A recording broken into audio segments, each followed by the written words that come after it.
അതിൽ ഉൾക്കൊള്ളിക്കാത്ത കാര്യങ്ങൾ വെച്ചുകൊണ്ട് പത്രക്കാർ പെരുമ്പറ നടത്തി. അവസാനം വിധി വന്നപ്പോൾ പത്രത്തിൽ വന്ന റിപ്പോർട്ടിൻ്റെ ഒരു വരി പോലും ജഡ്ജ്മെൻറ്റിനില്ല. കാരണം എന്താണെന്ന് വെച്ചാൽ ചില മാധ്യമപ്രവർത്തകർ, പ്രത്യേകിച്ചും ചില വനിതാ മാധ്യമപ്രവർത്തകർക്ക് ജഡ്ജിമാരുടെ ചേംബറിൽ അമിതമായ സ്വാതന്ത്ര്യമുണ്ടായിരുന്നു.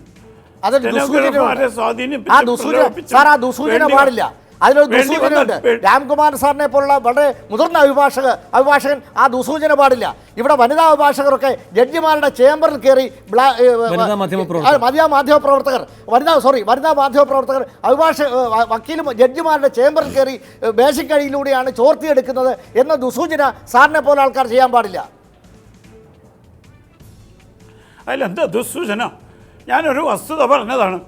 അത് കാരണമാണോ വിലക്കിയത്?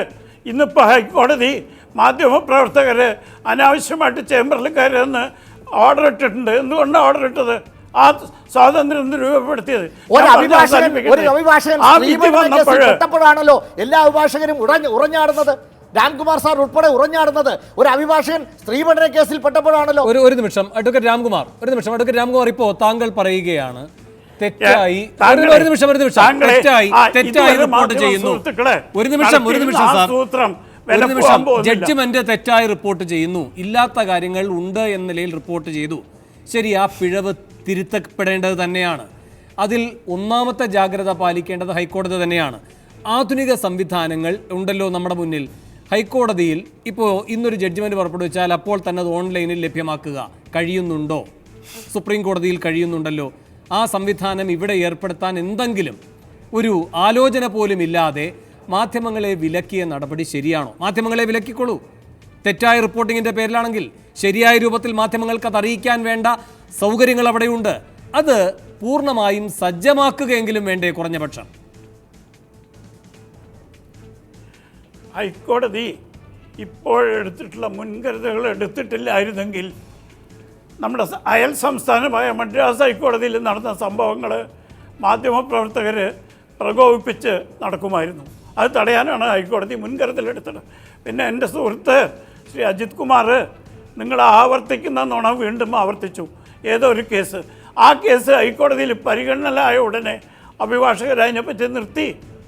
ഈ സംഭവം മുഴുവൻ ഉണ്ടായത് മാധ്യമപ്രവർത്തകർ, രജിസ്ട്രാറുടെ 2 വനിതാ മാധ്യമപ്രവർത്തകർ രജിസ്ട്രാറുടെ ഓർഡർ ധിക്കരിച്ചുകൊണ്ട് മീഡിയ റൂമിൽ കയറി പ്രകോപനം സൃഷ്ടിച്ച് പുറത്തുനിന്ന് വന്ന ഞാൻ മനസ്സിലാക്കുന്നത് ഒരു മഫ്തി പോലീസുകാരൻ കല്ലെടുത്തെറിഞ്ഞ സംഭവത്തിനാണ് 2 മണിക്ക് പ്രകോപനം ഉണ്ടായത്.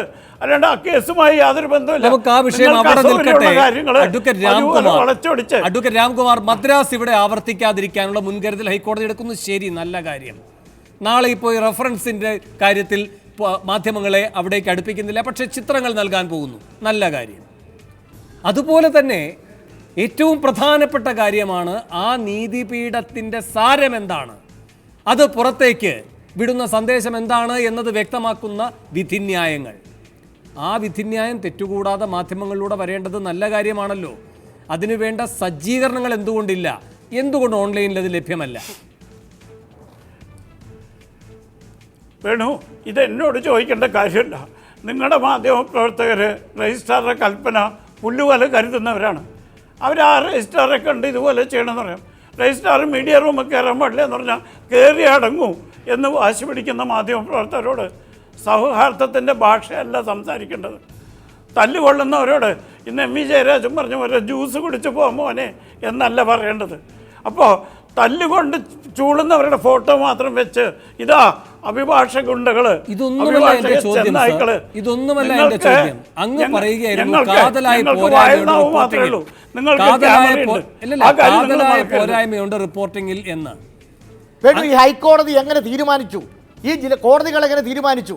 അഭിഭാഷകർ ഇവരെ ബന്ദികളാക്കുകയും ജഡ്ജിമാരെ ഭീഷണിപ്പെടുത്തുകയും ചെയ്യുമ്പോഴല്ലെങ്കിൽ പിന്നെ എന്താ ഇങ്ങനെ തീരുമാനം വരാൻ കാരണം? അപ്പോൾ ഹൈക്കോടതി ജുഡീഷ്യൽ ഓഫീസർമാരെ അഭിഭാഷകർ അവർ മുമ്പ് അഭിഭാഷകരായിരുന്നല്ലോ, അവരെ ബന്ദികളാക്കുകയും അവരെ ഭീഷണിപ്പെടുത്തുകയും അവരെ സമ്മർദ്ദത്തിലാക്കുകയും ചെയ്യുമ്പോഴാണ് ഇങ്ങനൊരു തീരുമാനം വരുന്നത്. അല്ലെങ്കിൽ ഇവിടെ പത്രക്കാരെ മൊത്തം ഒരു നിമിഷം ഡോക്ടർ സെബാസ്റ്റ്യൻ പോൾ, ഈ ജസ്റ്റിസ് VR കൃഷ്ണയ്യർ കോടതിയെപ്പറ്റി നടത്തിയൊരു നിർവചനമുണ്ടല്ലോ. കോടതി എന്നാൽ ജുഡീഷ്യൽ അധികാരം കിട്ടിയ ജനത തന്നെയാണ് എന്ന് വെച്ചാൽ അതിൽ പൂർണ്ണമാണ്, എല്ലാ അർത്ഥവും അതിൽ പൂർണ്ണമാണ്. അങ്ങനെയുള്ളപ്പോൾ കോടതി ഏറ്റവും കടപ്പെട്ടിരിക്കുന്നത് ജനങ്ങളോടാണ്. അതിനുള്ള വഴി മാധ്യമങ്ങളാണ്. ഏതെങ്കിലും തരത്തിൽ പിഴവുകൾ മാധ്യമങ്ങളുടെ ഭാഗത്തുനിന്നുണ്ടാകുന്നെങ്കിൽ അതൊക്കെ സ്വാഭാവികവുമാണ്. കോടതിയുടെ ഭാഗത്ത് പിഴവുണ്ടാകുന്നില്ലേ എന്നതുപോലെ തന്നെ സ്വാഭാവികമാണ് മാധ്യമപ്രവർത്തകരുടെ ഭാഗത്തുനിന്നും റിപ്പോർട്ടിങ്ങിൽ പിഴവുകൾ ഉണ്ടായാൽ. പക്ഷേ ആ പിഴവ് തീർക്കുന്ന സംവിധാനം ഉണ്ടായിട്ടും അതൊന്ന് സജീവമാക്കുക എന്ന കർത്തവ്യത്തിൽ നിന്ന് വ്യതിചലിച്ചുകൊണ്ട് ഇത്തരം അന്ത്യശാസനങ്ങൾ പുറപ്പെടുവിച്ച് അകറ്റി നിർത്തുക എന്ന സമീപനം എത്രമാത്രം ശരിയാണ്?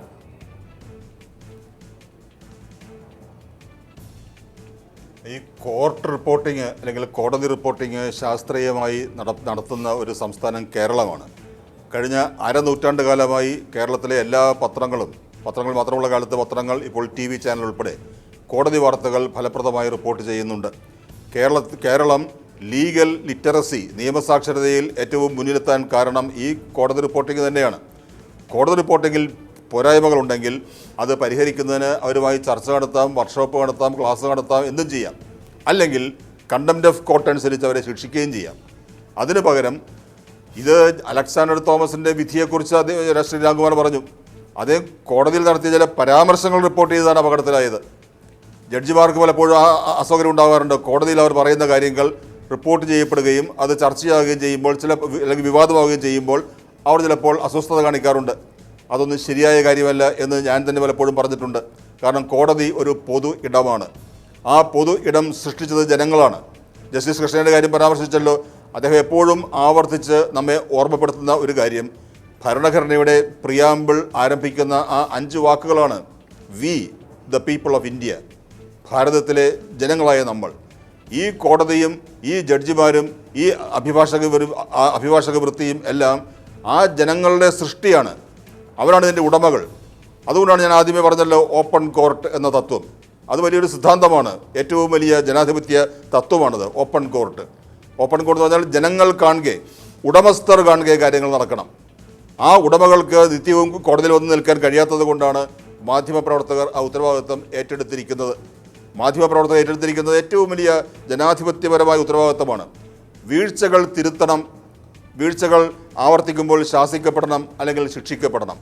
അതിനർത്ഥം ഇന്നത്തേതുപോലെയുള്ള ഈ ഒരു തമസ്കരണം, മാധ്യമങ്ങളെ പൂർണ്ണമായും കോടതിയിൽ നിന്ന് മാറ്റി നിർത്തുക എന്ന് പറഞ്ഞാൽ ജനങ്ങളെ മാറ്റി നിർത്തുക എന്നാണ് അർത്ഥം. അതുകൊണ്ടാണ് ഞാൻ ആദ്യം ഒരു വാക്ക് ഉപയോഗിച്ചു, അടിയന്തരാവസ്ഥ. ഇത് ജുഡീഷ്യൽ എമർജൻസിയാണ്. ഞാൻ ഇടവേളയ്ക്ക് പോകുന്നതിന് മുമ്പ് ഒരു കാര്യം, ഞാൻ രാംകുമാർ സാർ കൊച്ചിയിലെ കാര്യം പറഞ്ഞുകൊണ്ട് പറയാം. കൊച്ചിയിൽ നടന്നത് അദ്ദേഹം പറഞ്ഞു, വനിതാ അഭിഭാഷകർ അവർക്ക് വനിതാ മാധ്യമപ്രവർത്തകർക്ക് ഒരു ബുദ്ധിമുട്ടും ഉണ്ടാകാത്തവർ സംരക്ഷിച്ചു കൊണ്ടുപോയി. ആ സംരക്ഷിച്ചു കൊണ്ടുപോകാൻ കാരണം എന്താ? അവരെ ആക്രമിക്കാൻ ശ്രമിച്ചു. ആ അക്രമത്തിന് ഇരയാകേണ്ടിയിരുന്ന ഒരാളാണ് ഒരു മാധ്യമപ്രവർത്തക. അപകടത്തിൽപ്പെട്ട് കാലില്ലാത്തൊരു മാധ്യമപ്രവർത്തകയാണ്. എന്നിട്ട് അവരെ കൊണ്ടുവന്ന് അവരെ രക്ഷിച്ചു ഈ അക്രമികളിൽ നിന്നും. അപ്പോൾ അക്രമികളാരാണ്? അഭിഭാഷകരാണ്. അപ്പോൾ അദ്ദേഹം തന്നെ പറഞ്ഞിരുന്നു, അക്രമികളായ അഭിഭാഷകരിൽ നിന്നും കുറച്ച് വനിതാ അഭിഭാഷകർ വനിതാ മാധ്യമപ്രവർത്തകരെ സംരക്ഷിച്ച് രജിസ്ട്രാറുടെ മുറിയിലേക്ക് കൊണ്ടെത്തിച്ചു. അതിൻ്റെ അർത്ഥം അവിടെ അക്രമത്തിന് തുനിഞ്ഞു. അതിനകത്ത് ഹൈക്കോടതിക്കുള്ളിൽ അഭിഭാഷകർ അക്രമത്തിന് തുനിഞ്ഞു എന്നല്ലേ? അങ്ങനെ തുനിഞ്ഞെങ്കിൽ അവർ കുറ്റവാളികളല്ലേ? അതിനെതിരെ ചെറുവിരലനക്കാൻ രാംകുമാർ സാറിന് കഴിഞ്ഞോ? ഹൈക്കോടതിക്ക് കഴിഞ്ഞോ?